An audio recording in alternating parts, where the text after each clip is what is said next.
In a world gone mad, only rationality and common sense can save it. It's Andrew and Jerry Save the World with your hosts, Andrew Langer and Jerry Rogers.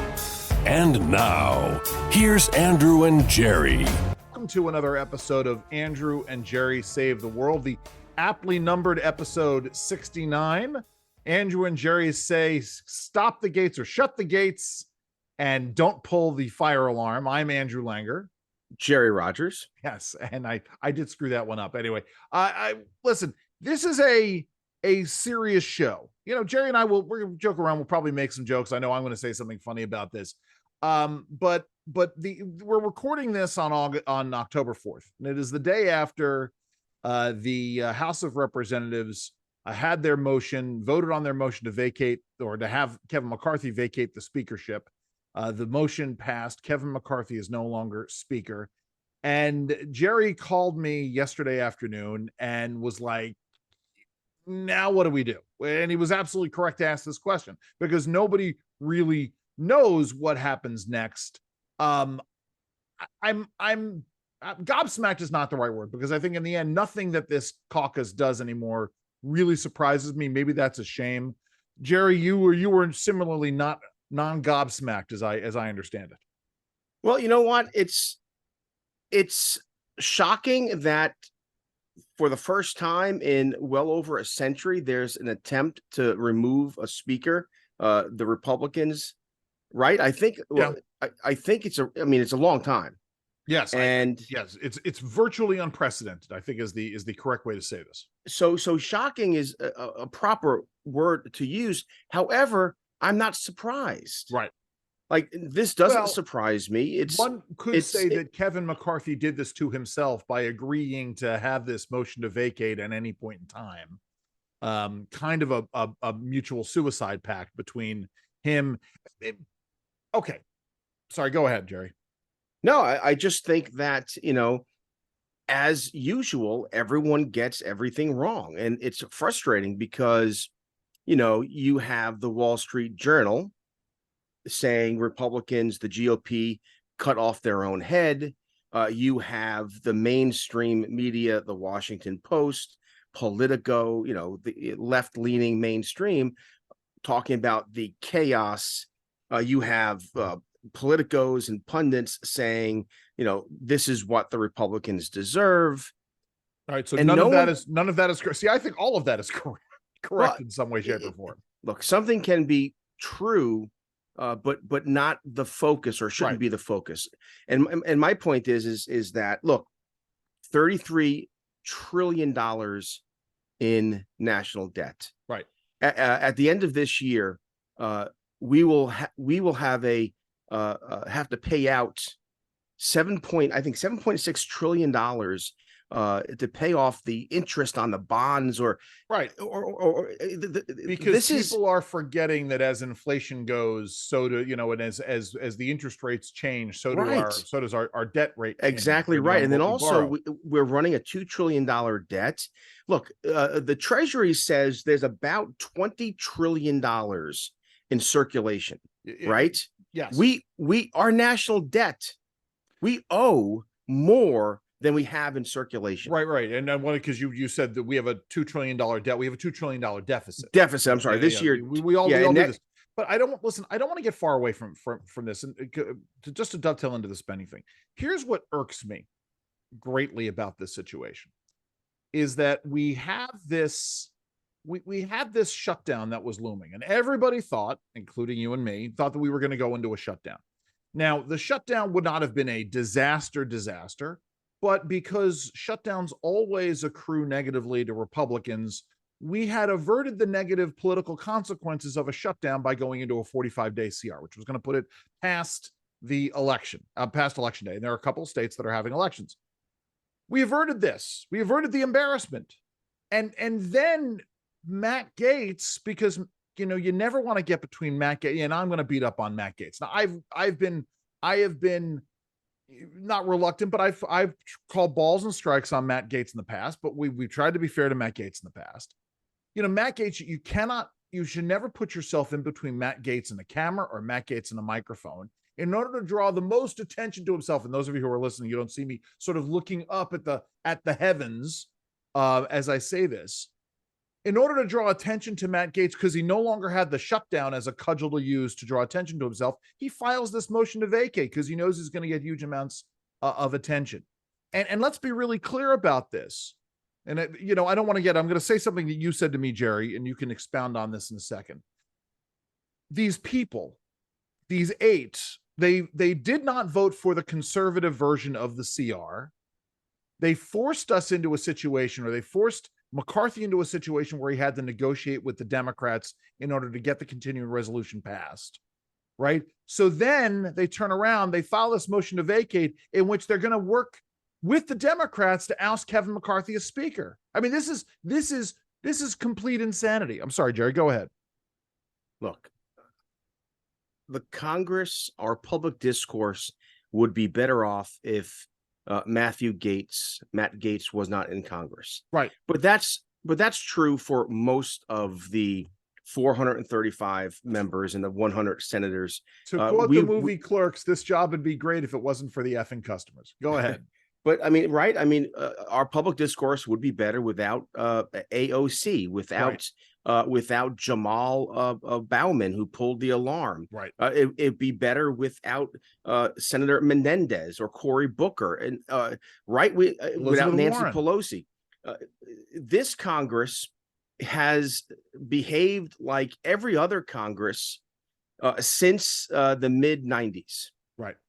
The last time Congress functioned as it should, that is 12 appropriation bills, a balanced budget, deficit reduction, was ironically when a Democrat president, Bill Clinton, was in the White House, right, and Newt Gingrich was Speaker of the House.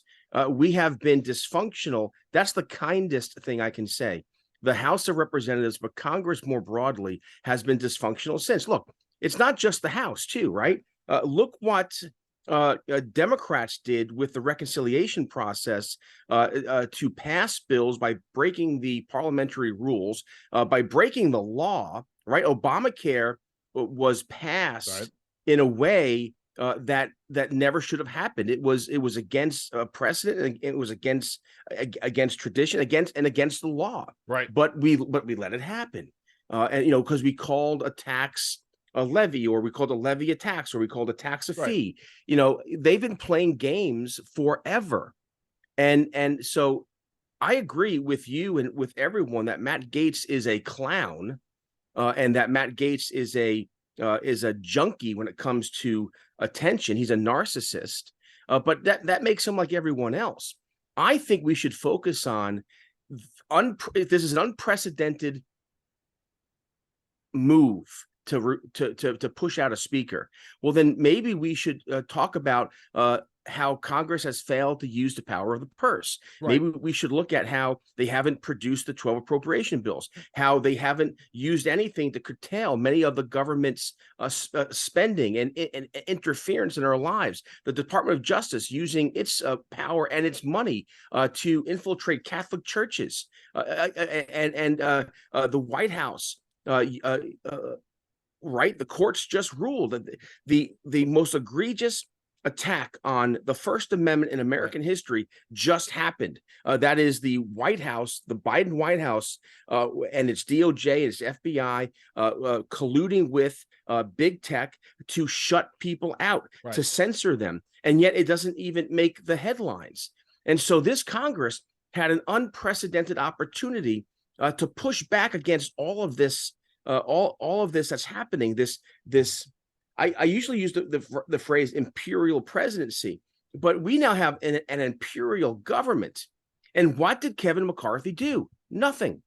What did the chairman of the committees do? Nothing. Right. So I agree. And Gaetz is a clown, but maybe this clownish act, some good can come. It won't, by the way, because we just got word that Jim Jordan's going to run for speaker, and I like Jim Jordan, but Jordan's is not going to bring regular order back to the House. Well, but here's the thing that gets me, Jerry, in all of this is you and I spent a good chunk of time last week talking about Nancy Mace. Well, maybe we didn't talk about Nancy Mace per se, but you raised the issue of regular order. At the same time, Nancy Mace was one of a very few members of Congress to talk about the issue of regular order to go down this road.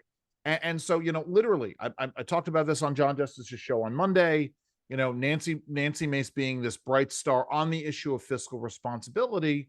And yet, what does Nancy Mace do when given the chance to sort of hold on to some? I mean, it is astounding to me that when we have this vote, you have Nancy Mace and Ken Buck from Colorado, and I have a great deal of respect generally for Ken Buck from Colorado, joining with Matt Gaetz and Lauren Boebert and Marjorie Taylor Greene. Well, we all know why Marjorie Taylor Greene, or we can suspect why Marjorie Taylor Greene didn't vote against Kevin McCarthy, with the rumors abounding as they do.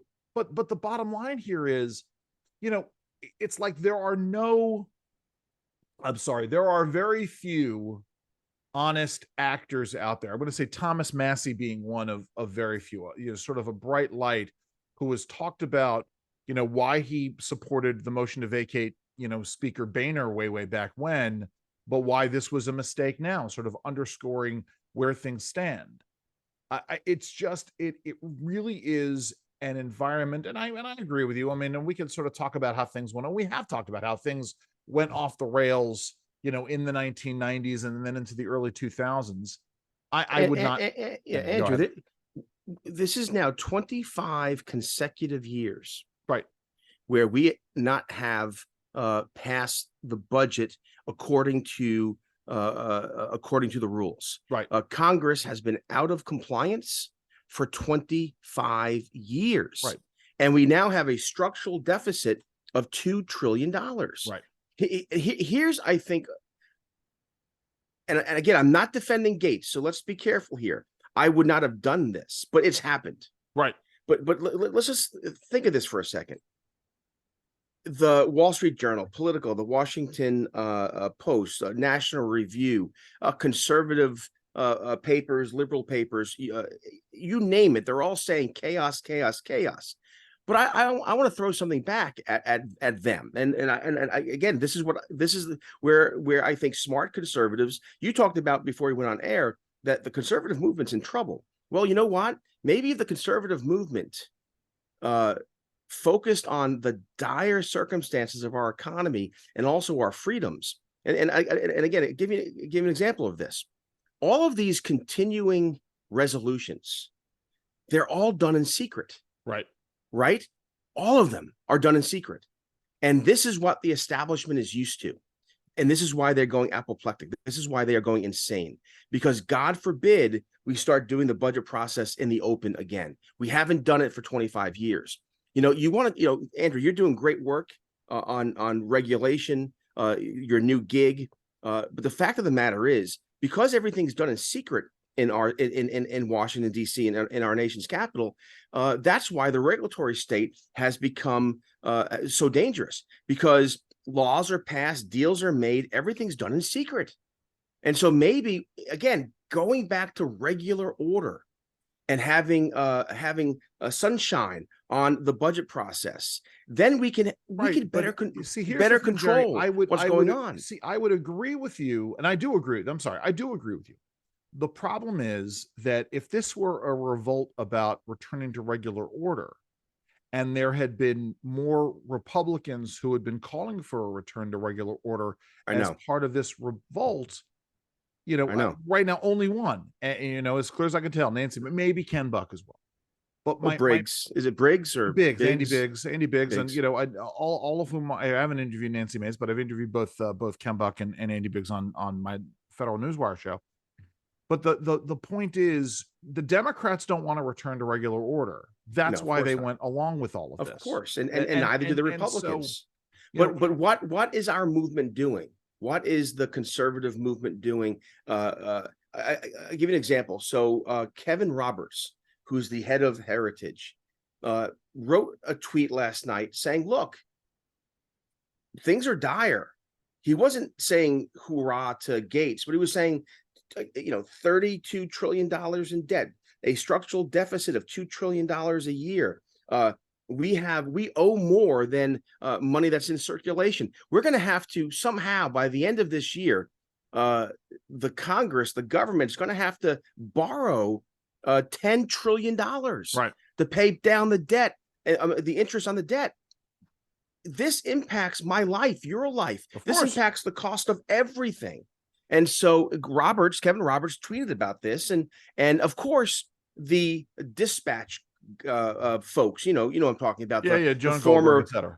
the former Weekly Standard, you Yeah. know, the conservatives who they don't deal with the rabble rousers, Right.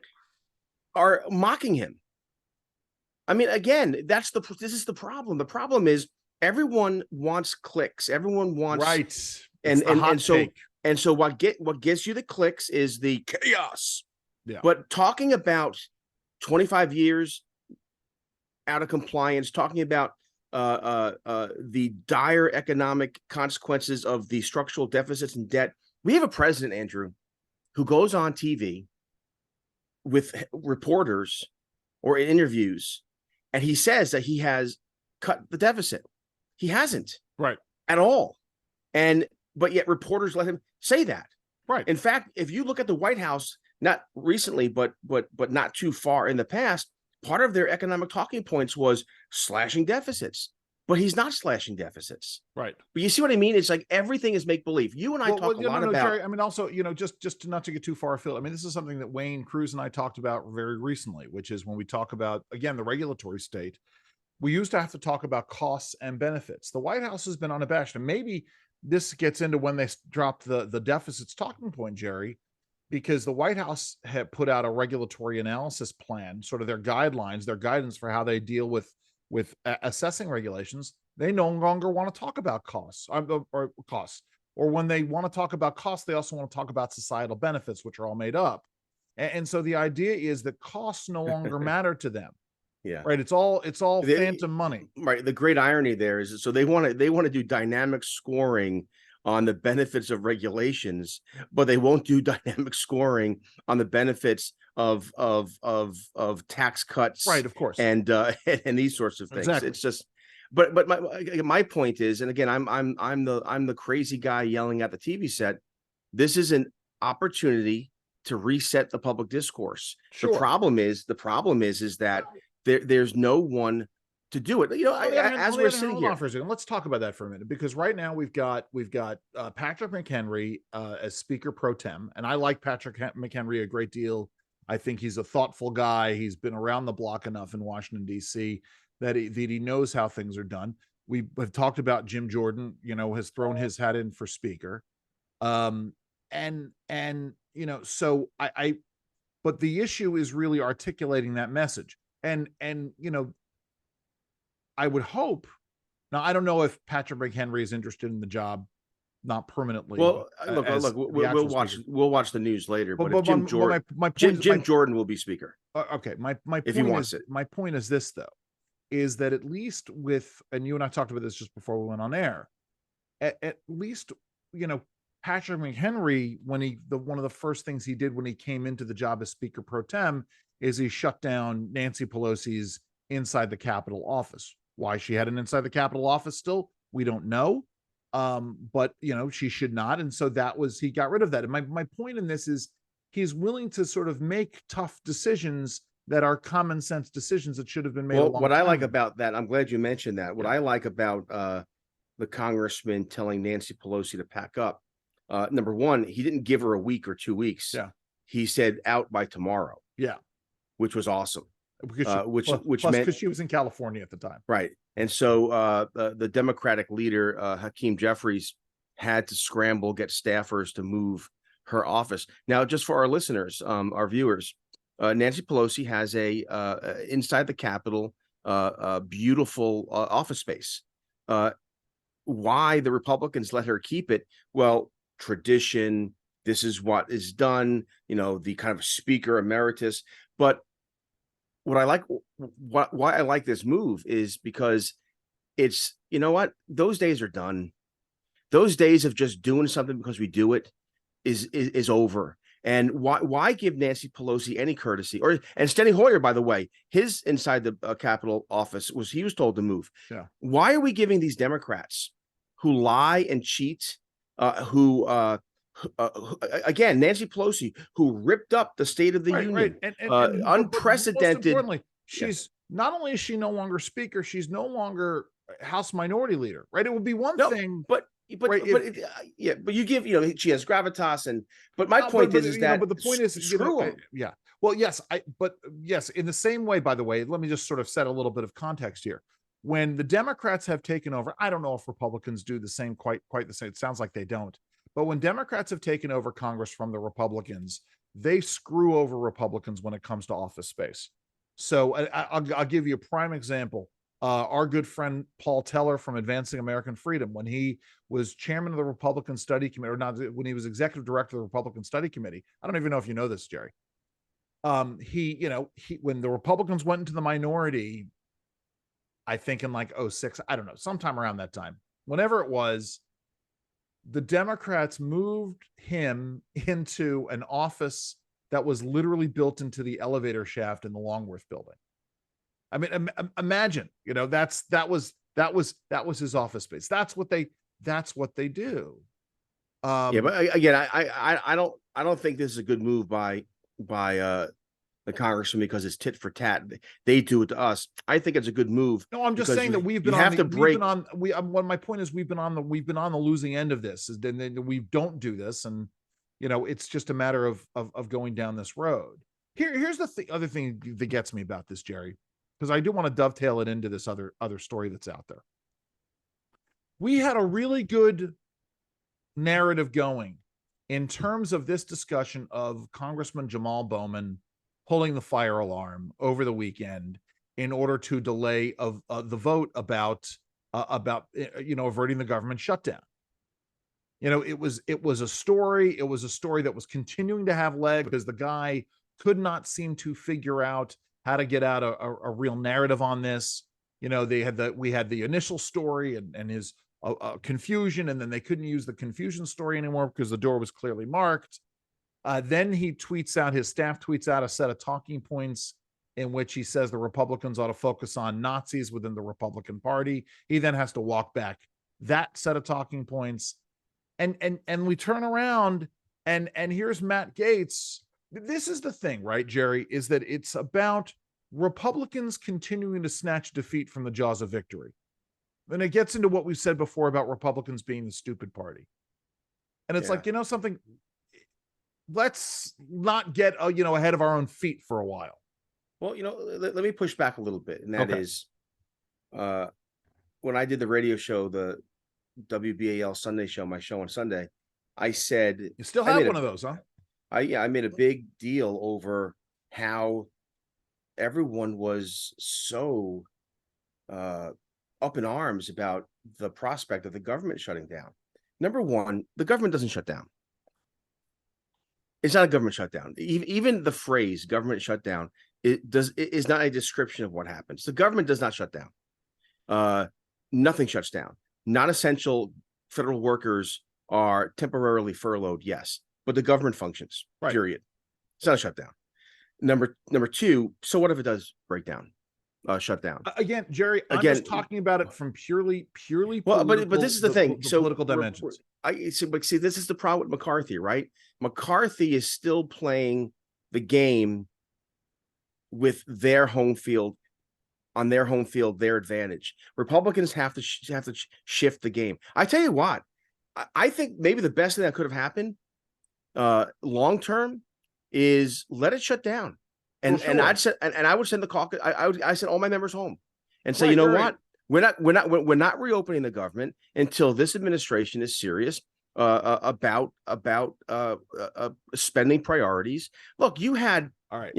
For all the talk about how we can't let the government shut down, even after the stopgap was passed at the same levels, so Democrats won. The stopgap measure for 45 days is a Democrat victory. They won everything. Republicans won nothing. To an extent, right. Again, I'll push back on that. Because there are two different things that are going on. As I said in my introductory remarks, you have shutdowns from a political perspective always benefit the Democrats, right? Because they can always blame Republicans. And my point in this is we have a very tough fight in Virginia, where Republicans have an advantage, a very slim advantage on the ballot for the first time in a very long time. And there could be some changes that happen in the legislature. What I didn't want was on the state level, in the state legislature. right. And because Virginia abuts DC, and because so much of this stuff plays out, so much of the national politics play out in the state politics here, I did not want to see some of these seats where Republicans hold a slim lead to be lost because of the shutdown happening right before the election. That's where I go. I agree with you, Jerry. In the end, fuck it. Pardon my French. I'm sorry. Shut it down. That's fine.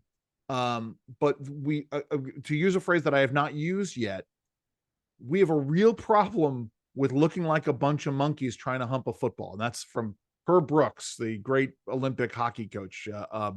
And it's one of my favorite lines. And so we had averted that. And yes, Democrats are going off, have gone full panic mode in their ads in these state elections, but at least we didn't have that sort of hanging over our heads. Now we've got this. Now, maybe this doesn't really amount to much in terms of the Virginia elections. But still, this is what we get into in terms of the national sphere. And again, it takes our focus off of other things that are happening on a national basis. I hear what you're saying about Virginia, but at the end of the day, the continuing resolution funds the government at exactly the same level. Republicans didn't get any bargaining chips. They right. Nothing. But then why turn around and hand the Democrats an additional victory by getting rid of the speaker and letting the Democrats do that? I mean, that's the thing that gets me, is that the funny thing about that is, and again, I think Gaetz should resign from the Congress. He is not a positive force for good in any way.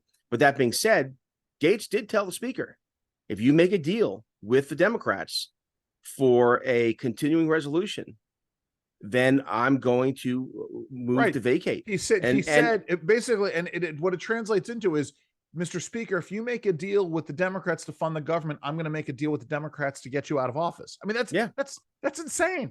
I mean, it really is. But it might be insane. But the fact of the matter is, in what way was Kevin McCarthy pushing the government in a reform direction? I agree with you. What does Kevin McCarthy accomplish? Then what you do is you move to vacate the speakership back in April, when these bills should have started moving through the committees, or March. And you know what? You're ding ding. Yes. And that's where the hypocrisy of the GOP comes in. Right. Because you have members now saying, well, we should have gone through regular order. Well, where were you? Exactly. You are sitting. You're right.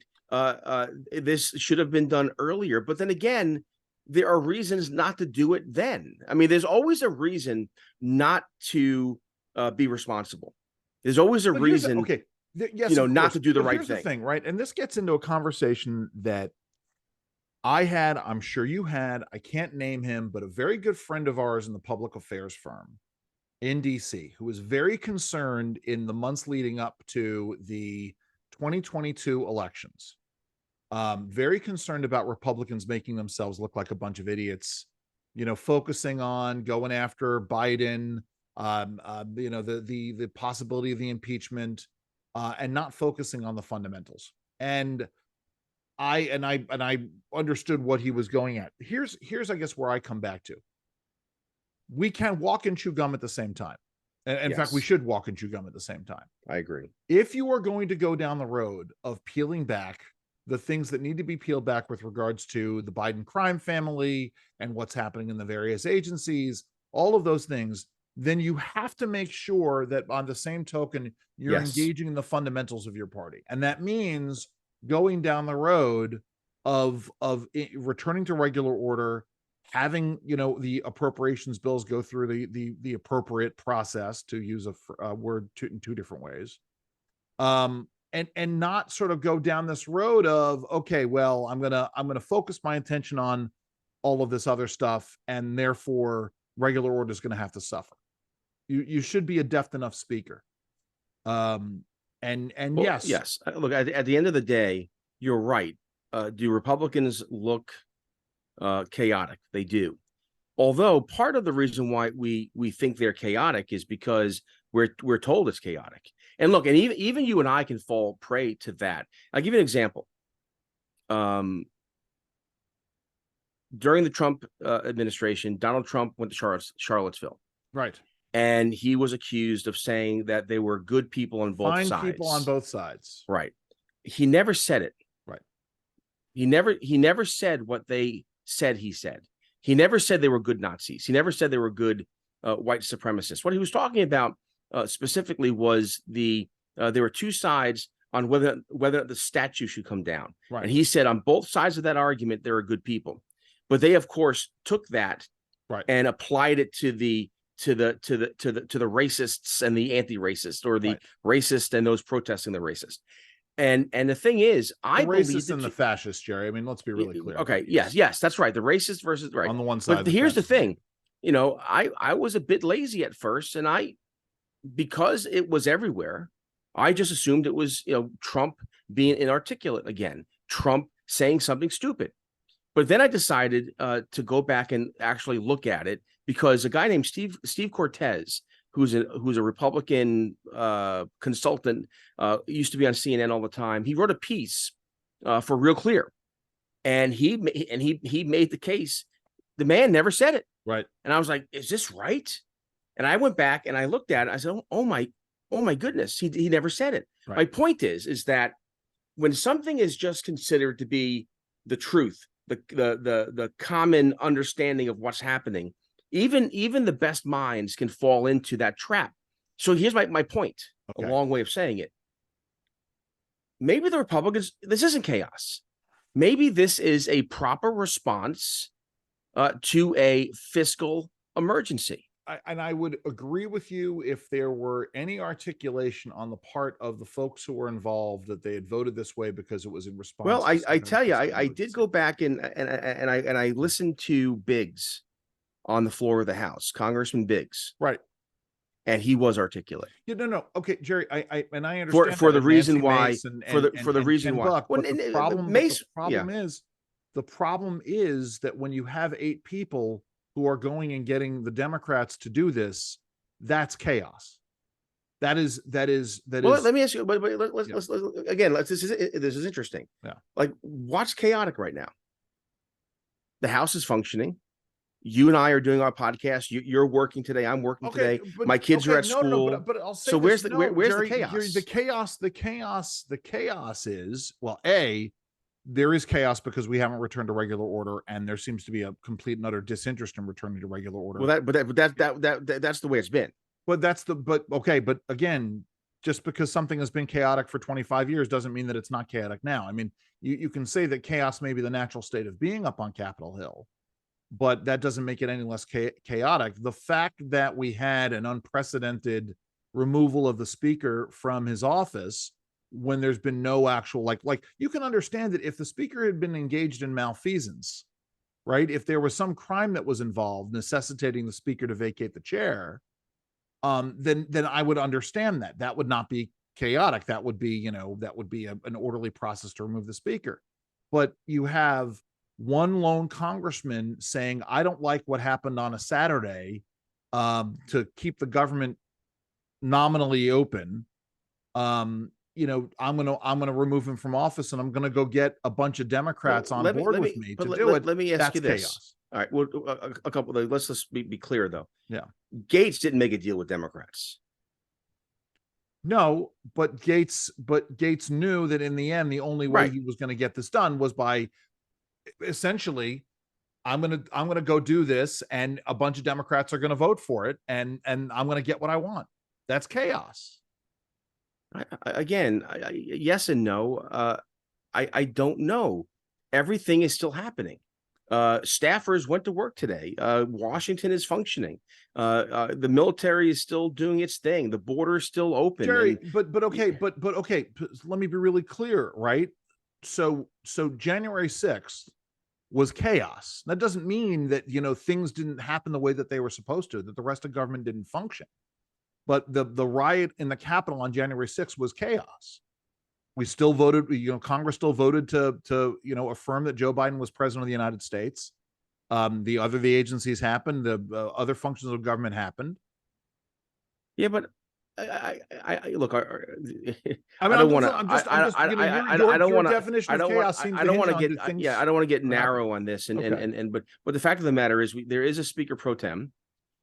He has, and frankly, his first two actions are the right actions in terms of his telling Nancy Pelosi, Jerry, to vacate those offices. Again, it's the line of reasoning that we've gone through. Kevin McCarthy puts out a bill that, the only way it's going to pass for the continuing resolution is if a number of Democrats come over and vote for it, which they did. Government stayed open. This is it. You're right about this. Yes. But here's the thing. Here's my point. My point is that Kevin McCarthy shouldn't have done that. Kevin McCarthy should not have agreed to a continuing resolution. As I've said, so he had his political reasons to go and do it. We can argue with whether or not those political reasons have merit. We will never know the other side of it because, it happened that way. I'm literally, as I said, I'm just watching. I'm watching the discourse here in Virginia, and what's happening with the election. And as it gets more and more amped up as we get closer to election day, and as they try to tie every single Republican to Donald Trump and MAGA and chaos and all sorts of bad things. But at the same time, too, if I'm a Republican voter, there's a piece in the Washington Post. It's up at Real Clear Policy, and the piece is more or less the headline is more or less what the piece is about, which is who elects these clowns anyway, or exactly, Right. And you talk about how a lot of these members of Congress are unopposed in primaries. Those who do have primary opponents, less than 20% of the electorate comes out to vote. And so you have a very small minority of people electing the Matt Gaetz of the world. But see, I lived in that district, so I understand that district a little better than most. Yeah, it's an interesting district. That was Joe Scarborough's district in the 1990s. A lot of folks don't realize this. But Gaetz won the primary, and literally 70% of Republicans didn't show up to vote. Right, and Gaetz, and part of it is because Gaetz has such ubiquitous name ID. That name, his father was a major Republican political player in that part of the world. What does it have to do with turnout? So what it does is people think that it's a predetermined conclusion. This guy's going to win, so we're going to go, vote for him. It's Don Gates' son, so he's going to be the guy. I agree with you. It has to be somebody who comes out and actually. All right, so flip it. So flip it then. If we have so many Republicans, conservatives not going to the polls, look. I just read something. I'm not sure if it's true, but a friend of ours who now lives in, I think, Belize or somewhere. Put something out this morning that said Donald Trump won the popular vote, the vote in person vote in all 50 states. So if you went to a polling place and you showed your ID and you voted on election day, the vast majority of Americans voted for Donald Trump. And Biden, we know, won, I think, 4 out of every 5 mail-in ballots. Not secured, no signatures or ID required, and 81 million votes to 77 million votes. The fact of the matter is, Republicans are doing a very bad job motivating their people to exert themselves to vote. I.e., and my point is, McCarthy's deal, in my mind, tells a lot of Republicans or conservatives why bother voting at all. But I think you see what I mean? Jerry, I think that's generally true.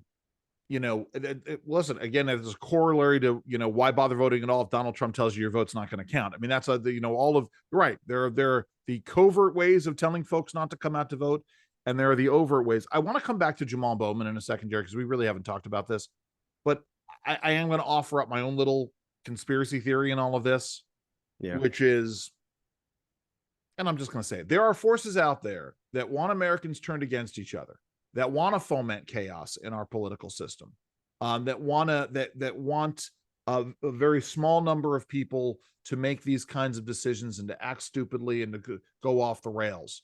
And I'll say this much: there are folks out there. There is one particular entity that does not want the United States further involved in Ukraine and is doing whatever they can to make sure that we are not involved in Ukraine. All right. Again, we can turn somewhere else, but when the Republicans won their narrow majority, they have a 4-seat majority, right? And Kevin McCarthy, it took him 15 times to get the speakership. As you already mentioned, he had to make these deals that actually resulted in his downfall. But the fact of the matter is that at the time, everyone was saying chaos, chaos, chaos. Look how ridiculous this is. We just won the House. They can't even govern themselves. And at the time, I said, no, this is what democracy looks like. It's out in the open, and there's arguments and there's counter arguments. This is what our democracy should look like. Jerry, I'm laughing because you have articulated in recent weeks about getting rid of democracy in our primary process. So. Well, again, because political parties are private entities, and they should be able to choose. The Republican Party should be able to choose their leaders the way they want to. Sure, and of if people don't like it, then go form a different party. And the fact of the matter is, you mentioned it. If Donald Trump refuses to show up to the Republican Party debate, then I don't think he should run as a Republican. But and I think Republicans should have the power to keep him off the ballot. But that's a different show. But going back to this, that was last week's show. All right, going back to this, it wasn't chaos, those 15 votes to get a new speaker. I want arguments. Look, you and I talk about how the idea of making hate speech illegal is stupid because I want to know who the haters are. Well, the same thing here. I want to know the arguments why to vote for McCarthy, why to vote against McCarthy. Right, and that's we had that. But I don't want it to take 15 different votes to do it. Why? I'd like it done a little bit. What? Why not? Because in the end, right, it makes the Republicans look like idiots if they can't figure out. But why? I don't agree. Because it should. That's conventional wisdom that I reject. Because you get a handful of folks who run for speaker, they make their case, and you vote on it. And maybe it takes 2 or 3 ballots to go down the road and do it, but it shouldn't take 15. I don't know. I'm fine with it. It's have at it, have the argument. This is like, people don't want to have arguments anymore. But the reality is both democracy and chaos can coexist at the same time. But democracy, right? Democracy is chaos in essence. So we're in agreement here. But what you shouldn't do, I'm gonna ham-handedly sort of turn it. What you can't do is try to stop the levers of democracy from moving when they don't go your way by going and pulling a fire alarm to end the negotiations and to delay a vote from happening. And by the way, that's exactly what he did. Yeah. The Democrats wanted to delay and to interfere with the vote on the continuing to interfere with an official proceeding to keep the government open. But that is not. We're not being cute by saying that. We're not. This congressman, Jamal Bowman, right? Bowman, depending on how you want to pronounce it. He pulled the alarm because it was a tactic. It was a strategy of the Democrats to obstruct and delay the vote. But by the way, it should not be lost on people that Bowman comes out of the minority leader's own delegation, right? He may have done it on his own, and he's a member of the squad. Yeah, yeah. So here's a funny thing to consider. A member of Congress pulls a fire alarm to stop a vote but that's not chaos. That's not Right. the Democrats. That it seems to me That is chaos. right. But you see how chaos is defined by the establishment, by the elites, and I don't think you and I should fall into that trap.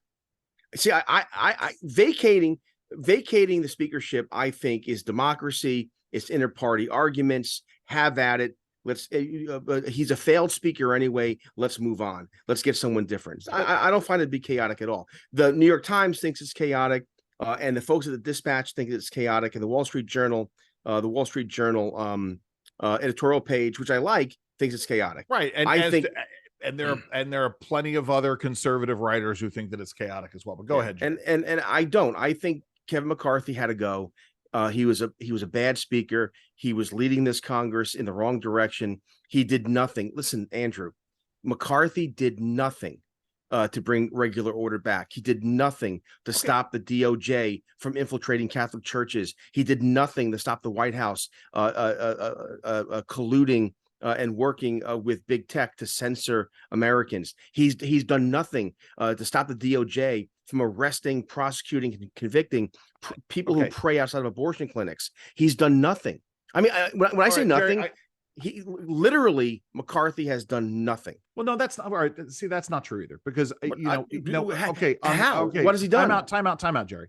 Because we can talk about the issue of the power of the purse strings, which is what Congress has. And right? McCarthy didn't use it. The other power that they have is they have the power of oversight. And McCarthy has gone down this road and allowed the various committee chairmen to hold oversight hearings into all of these things. And the criticism is that he did that reluctantly and he delayed and we should have started these. All right, but time out for a second. Again, he may have done it reluctantly, but at least it was done, which is, it could not have been done. So to say that he did nothing is not quite there. I mean, he did some things he could have done more. The reality is that to me, again, if we wanted to vacate him as speaker over the issues of fiscal responsibility and dealing with the issues of the purse strings, that trigger should have been pulled many, many, many moons ago when we were starting down the road on this train. But once we sort of start going down this train, it's like, if you didn't want to go to Cleveland, you shouldn't have gotten on this train. I mean, that's again, my only pushback to that is that he takes over as speaker in January of 2022. No, 23. I'm sorry, 23. Yeah. I meant to say 23. All right. So February, March, April, really, I mean, frankly, I think now's the time to vacate. He's now had 7 months as speaker. We now know but the again, character of his speakership. The only reason why I'm saying April is because the appropriations process really starts in the springtime. If you're going to put together the various appropriations bills and move them through committee and the negotiations happen, it all has to start way back when. So when it looked like we were not returning to regular order, that's when the question Matt Gaetz should have been asking is, and Nancy Mace should have been asking is, why aren't we returning to regular order? Why aren't we having these appropriations bills? If you're not going to do this, what's your plan for when we get to September and we need to vote on this? Because if you're not talking about the cuts that need to be done and we're not having hearings about it and having these arguments and discussions about it, then what's the point here? Why do we have you as speaker if we're not? Yeah, you're right. But we had the debt ceiling. When was the debt ceiling vote? Oh, shoot. I don't even know. I mean, that was not long ago. Right. Maybe you're right. Maybe it was late. It was late August, middle of August. I don't remember. Yeah. I go back and look. Again, I just don't think it's any great loss that Kevin McCarthy will not be speaker next week. Well, I mean, the reality is right that when it comes to narratives, the quicker we can sort of make this turn and this pivot, that will be the real telling game here down the road. And then what happens in the negotiations in November, right? We don't have the shutdown now, so we're gonna probably go to some kind of shutdown in November, and then anyway.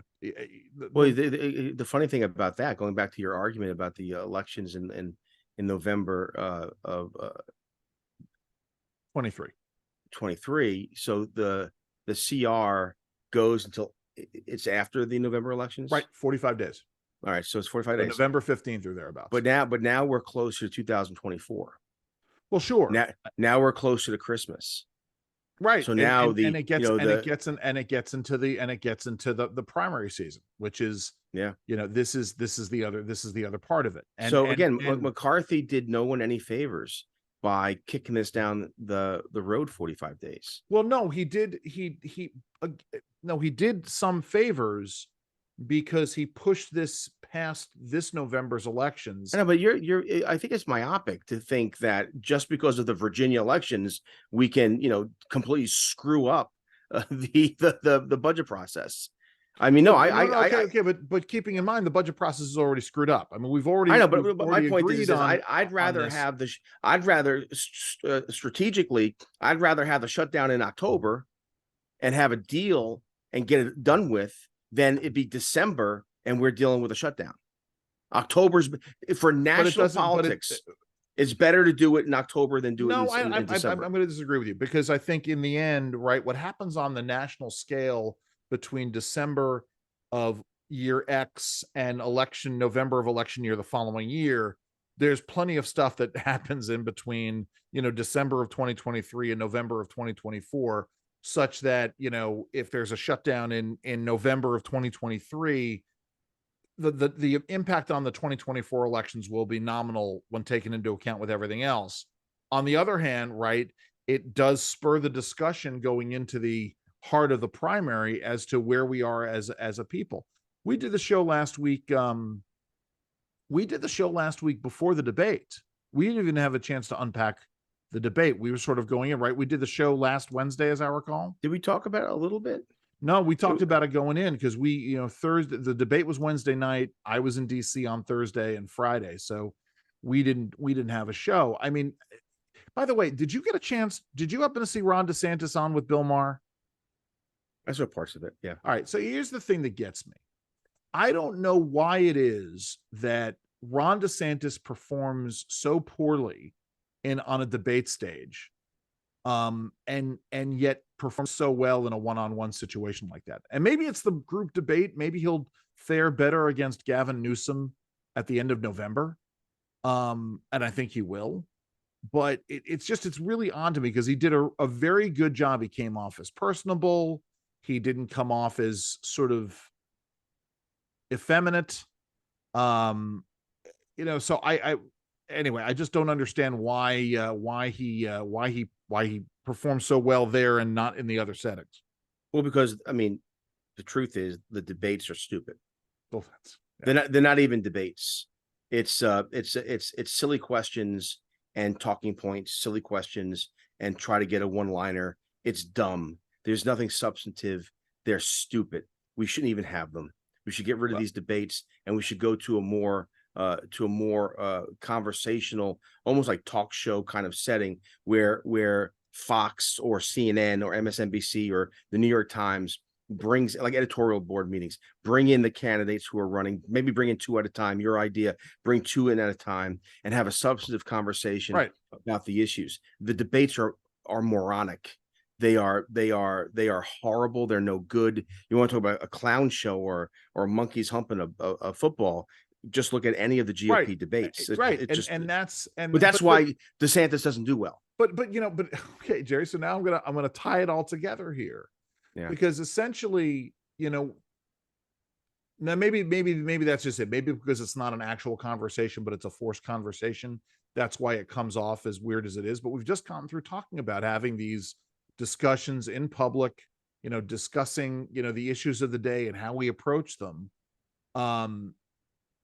It's chaos. It makes them all look like a bunch of idiots. Yet these debates are democracy in action, aren't they? I get your point because they're artificial. But I think I think democracy in action would be well. Look, I don't mind having 9 up there, but there ought to be. Do you remember The West Wing? Something I never really watched it. All right. So anyway, so for those who watched the West Wing, I watched Veep. In the last season, you had an election between a Democrat, Republican, both both, and they did it well. Both were men of honor. Both had positions, and they had a presidential debate. And during the debate, they decided, forget the questions, forget the I have 30 seconds and you have 15 seconds to respond, and the red light comes on. They decided to just have a conversation. Right, have an old school debate. Right. Yeah. Yes. I think even it does get chaotic, or it does get hard to manage when there's myriad people, but that would be better. Well, you can't do it with 6 people on a stage, especially when you have, frankly, Vivek Ramaswamy and Chris Christie, right? I mean, what is the Republican National Committee? Its chairwoman. What the heck is she doing? Well, that's the question here. Is there something fundamentally that is, are they working on other things and they're sort of farming this stuff out? Listen, for those of you who don't know, and I'll take 30 seconds on this, Jerry. I came up with in 2016 and then really went into overdrive in 2019 with an idea of getting rid of these mass debates and setting up a system where once a week, every candidate would debate one of the other candidates. And so depending on how many candidates you have, within a number of weeks, you have all of the debates done that you need to get done. I mean, it really is, anyway, it's just a matter of and they don't all have to be televised. They could all be online. Folks could watch what they want to, when they want to, and the same way that they consume podcasts. The media can pull from X, Y, and Z. You would have folks from both candidates or all the campaigns watching these things, so they could pull out all kinds of gems and nuggets. But you're right, Jerry. It would be better to have a frank conversation of who we are as a people. Listen, I would love to see that if Joe Biden got a single challenger, to have that debate on the Democrat side. Maybe that would show the way that where we need to go. What I would do is, if I were one of these campaigns, the GOP, the national party's almost useless. Right. What is her name? The head of the party? Ronna Romney McDaniel. Yeah, she is useless. Yeah. And she's she's a loser. She has lost election after election after election. Yet she's been retained as RNC chairman, which is crazy. Again, that's crazy. That's chaotic. But what I would do if I'm Ron DeSantis, I would say to Nikki Haley, why don't you and I go on Fox and argue Russia-Ukraine policy, and then I go to Tim Scott. Tim, why don't you and I go on MSNBC or CNN and let's have a discussion on life issues and the role of the Supreme Court. And I if you want to be the front runner and your name is not Trump, like Trump's the front runner, right? If you want to become the front runner, you have to lead. Right. This is the problem with DeSantis. I like him. He has the policy chops. I agree with you that his voice gets kind of nasally and effeminate and it's kind of weird. Yeah. But he is right, and not only is he right on the issues, he has implemented the right policies in Florida. Right. Like he has the policy chops, but he puts his money where his mouth is. He actually does it. He's a doer. He should take the lead and say, you know what? Yeah. Screw all this. Let's get together ourselves and have these conversations. Yes. That's what I would do. Well, I wish he would. If we knew anybody in the Ron DeSantis camp, I would tell you to reach out to them and tell them that. But that would show leadership. That would show, like, follow me. Yes. Let's have these arguments. Yeah. In fact, if I was DeSantis, I would every single week. I would challenge Donald Trump to a discussion in the same way that this Newsom thing is happening. Which is, did you see Newsom's bizarre interview about this right after, with Hannity right after the debate last week, where basically Newsom it was the most bizarre sort of schoolboy bully bravado, which is, well, I've already won the debate because Ron DeSantis took the bait for me, and he's now going to debate me. And, if he was really serious, he would. And it was the stupidest. I was about to drop the F-bomb again. The stupidest. Yeah, but Gavin Newsom, again, the conventional wisdom is, he's the guy. He's not the guy. This guy is he's not the guy. He's an inch deep and a mile wide. He's he was wrong on COVID. He's wrong on energy. He's wrong on like unions. a lot of the Democratic politicians, the supposedly successful Democratic politicians in Baltimore, specifically Maryland, more generally, where they don't understand the built-in infrastructure and advantage that their party has. And it's like the old adage, they woke up on third and then were able to steal home. Yeah, right. Yeah. I know. The bottom line though is that Congress will be better off without McCarthy. Maybe there's some bad As press speaker, I would say, just because McCarthy is remaining in Congress, and I think he should McCarthy resign. He should, once you lose the speakership, you should resign from Congress. The fact that Nancy Pelosi hangs around is ridiculous. Every other speaker, when Newt Gingrich resigned, when you lose the speakership, you resign. Period. You resign from office. Kevin McCarthy. We haven't talked about this. Right. Jim Jordan's going to be the guy. I think we've agreed with this talk of Donald Trump as speaker. Yeah, that's a good idea. Well, listen, the only reason why I think it would be a good idea is maybe it would get him off the presidential stage. It's just, again, but this is what passes for. This is chaos, Jerry. But that's not chaos. That's chaos. It's stupidity and it's chaos. Yeah, but it's not. It's the media. It's the establishment. So here's the funny thing, right? The establishment, the media says there's chaos, and then they go out and they run a story that focuses on Donald Trump being speaker. They're the ones creating the chaos. You said this yourself the other day. Listen, you get no argument from me that the media is all in for fomenting chaos, Jerry. That doesn't mean that chaos doesn't exist. It just means the media is culpable. And the media is culpable because there are people pulling the strings of the media to make sure that it's chaotic, to make sure that we're all turned against each other. I guess. I mean, at the end of the day, I want to hear a good argument. I want to hear them. This is what I've been saying for years. This is why I tend to gravitate towards politicians. Let me ask you this, and we gotta close up. I know shop, we do. I do. But on what issue? On like Kevin McCarthy? Like, how would you define him? What? He's just so blah. He doesn't stand for anything. Well, I don't think. Listen, I think Kevin McCarthy is a nominal conservative. I think he's more conservative than, say, John Boehner was.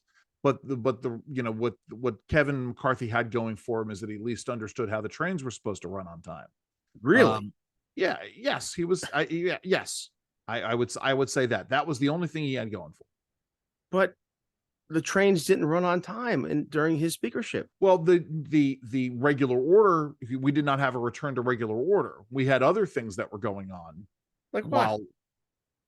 As I said, we were talking about the oversight process. We eventually sort of the oversight. It's so confused. Whatever. I think how they're doing the hearing.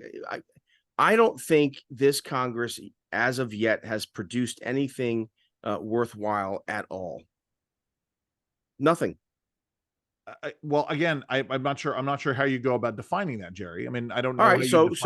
So have they built an argument that is discernible, that we can talk about, write about, in terms of the potential for impeaching Joe Biden? Well, they've certainly been building the case towards that. I mean, they really, sure, and people, Jerry, there's volumes written about what these hearings have uncovered vis-a-vis malfeasance of Joe Biden and the Biden family, moving up to this. Have they produced the smoking gun? No. But, this is akin to saying that science is a failure because we've never produced a perpetual motion machine. These are, we move towards things. So they're building a case. They've now opened up the impeachment inquiry. You've said this before, or even during this show. There's a built-in, born on third base advantage that the Democrats have. Yes. The Republicans, their disadvantage is it's the bottom of the ninth, 2 outs, no one on, 2 strikes. You're at bat and you're down by 12. Right. So and their reaction is to fire the manager. No, they're in that case, you got to play the game differently. You have to do something that no one has done before, and do something that is going to catch the other guys off balance. Jerry, if that's your and so my point is, we were never going to get that with Kevin McCarthy. I agree with you there. Right. But even with these oversight hearings, yes, they have the oversight hearings, but then what I would do is there should be, just like the Democrats do, there should be a concerted effort to speak from the same page in every venue at the same time. And so your message gets out there. They don't do that. They don't communicate well. And I understand that the media is against some of that. So then do something different. Well, but okay. So I get it. Kevin McCarthy is not, he's not a creative thinker. He is not Newt Gingrich in that regard, or Mike Deaver, or I love Atwater. I love the Newt, and his not being in some capacity in government is just it hurts us. Yes. I know he's older now, but look, it's not just members of Congress. The Wednesday group meeting used to be a strategy meeting. It started, the conservative Wednesday group meeting, the Grover meeting started to push back against Hillary Care. It was very effective because it brought in potential allies and corporate and nonprofit and think tanks, etc. And they worked together, and they were able to push back on Hillary Care. Right. But then now today, it's just it's a ridiculous meeting of people just talking at each other. What we ought to have. I'm not sure I agree with you there either, but go ahead, because I don't want to argue. Well, I don't see the value in it. I see, well, the value in, there's always a value, I guess. If you can't convert the congregation, at least then preach to the choir. That's what the Wednesday meeting is now. It's preaching to the choir. And maybe getting people aware of what you're doing, but getting people aware of what you're doing matters less than if what you're doing is actually changing the debate. And what I would do is I would change. You and I have talked about this, how maybe at under the auspices of Real Clear, we do a meeting where we bring in players to actually push the envelope and push the debate and make a difference. Here's part of the problem. Not that I wanted to spend a lot. I know we're winding down here. Yeah. Part of the problem, Jerry, is you and I are getting too old, and the players that are behind us. Speak for yourself. No, but the players that are behind us in terms of doing this kind of work, some of this is getting done. I was in an office a couple months back, and I saw that kind of coordination happening with folks who are behind us. I don't want to call it a game. This process has changed. And by process, I mean the process of informing the electorate and getting people invigorated, and how you get a message out has changed, right? It was one thing during the 1990s where you had everybody had their fax services, and they would sort of have their rapid response in the boiler room, and literally they could hit a button and send out 40 faxes, and that would get out there. Now we're using email, now we're using Twitter, now we're using Facebook, whatever, and stuff gets lost in the din. And so how you go about breaking through, that's a whole other thing. Yeah. But anyway, listen, you've got a show on Sunday. Yep, the Jerry Rogers Show on WBAL 1090. Yes, 7 to 10. I'm going to say it. I don't know if you can, but I'm going to say it. We wish our good friend Dan Joseph the best of luck moving forward. Yeah. It is a shame, and we hope you land somewhere on the radio, somewhere in media soon, my friend. Listen, I'm going to say this now, speaking of doing things a little differently. We've got a portal open at CPAC on this rulemaking I've mentioned to you, Jerry. This is the rulemaking at the EEOC that wants to extend the protections of the Pregnant Workers Fairness Act to women who decide to have abortions. If you think that abortion is not a pregnancy-related medical condition, or should not be a pregnancy-related medical condition, go visit cpac.org/EEOC and file your comments today. Comments are due by next Tuesday, October 10th. So go check that out, cpac.org/EEOC. Jerry, what do you want folks to do? Find the truth, plant your feet, stand firm, embrace the chaos. Yes. Listen, have a great week, everybody. Have fun and stay safe.